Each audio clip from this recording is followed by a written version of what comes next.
Alhamdulillah, if you see the nights of Ramadan, who could imagine? Ramadan is, very quickly, we could finish it, like find ourselves saying goodbye Ramadan.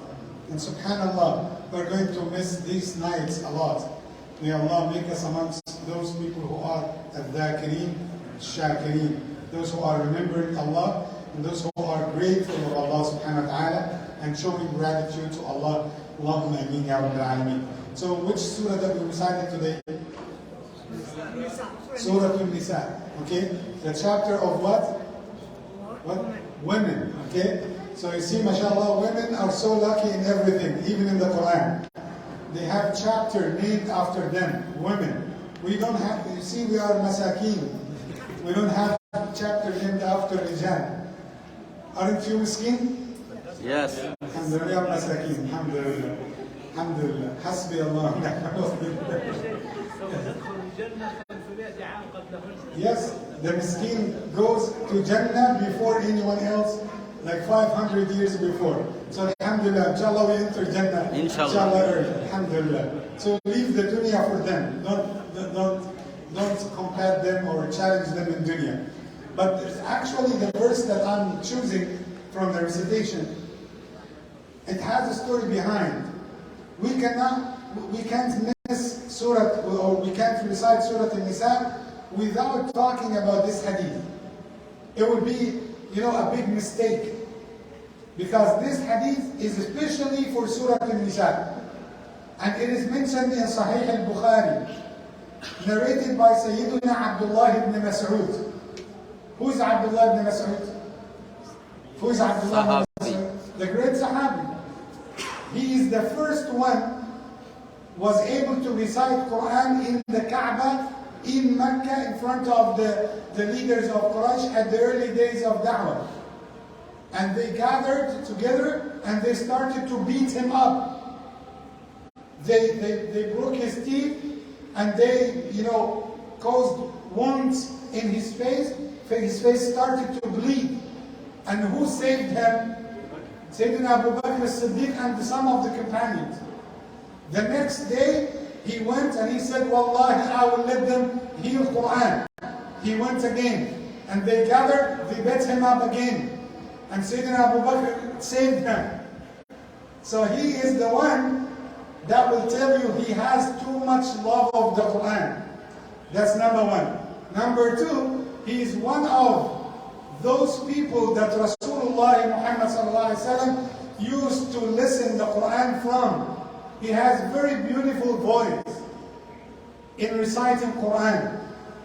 And Rasulullah sallallahu alaihi wasallam said that statement, whoever wants to listen to the Quran fresh as just was revealed, من أراد أن يسمع القرآن غضا طريا كأنه نزل فليسمعه من ابن أم عبد. If you want to hear the Quran just fresh as it was just revealed, pure, peaceful, you have to listen to the Quran from Abdullah ibn Mas'ud. And I heard one of the sheikhs, he said, inshallah, once I enter Jannah, I will search for Abdullah ibn Mas'ud. I will let him please recite Quran for us.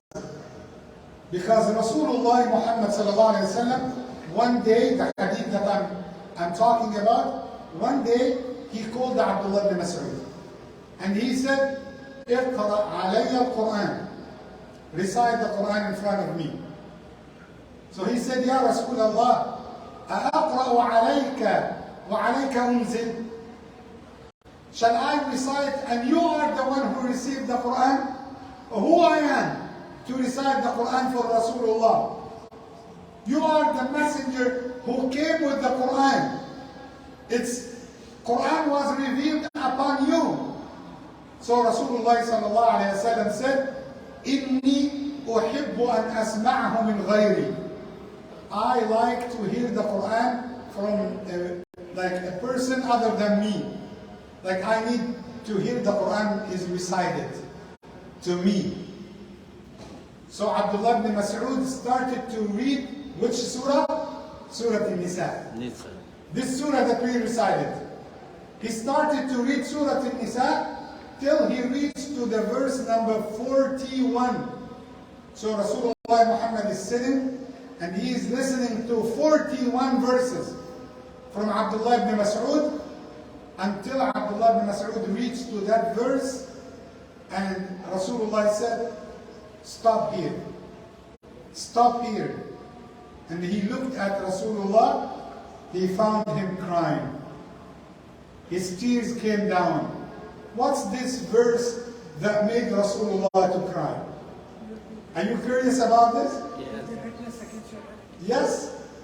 Allah said, فَكَيْفَ إِذَا جِئْنَا مِنْ كُلِّ أُمَّةٍ بِشَهِيدٍ. What about if I chose a witness for every nation?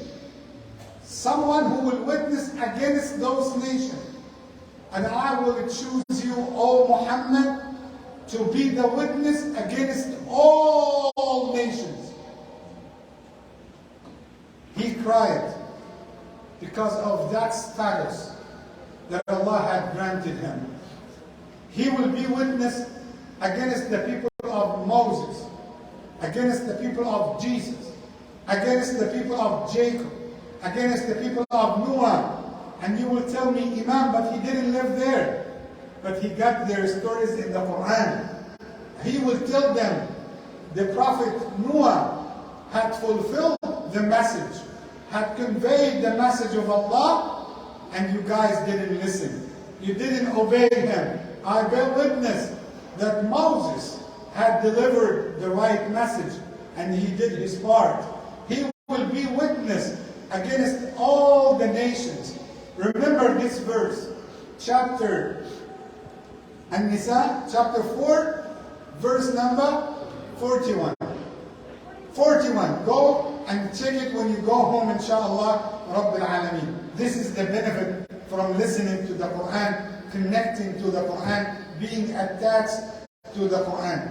بارك الله لي ولكم في القرآن العظيم ونفعني وإياكم بما فيه من آيات والذكر الحكيم وصل اللهم وسلم وبارك على سيدنا محمد وعلى آله وصحبه أجمعين. جزاكم الله خيرا. السلام عليكم ورحمة الله وبركاته.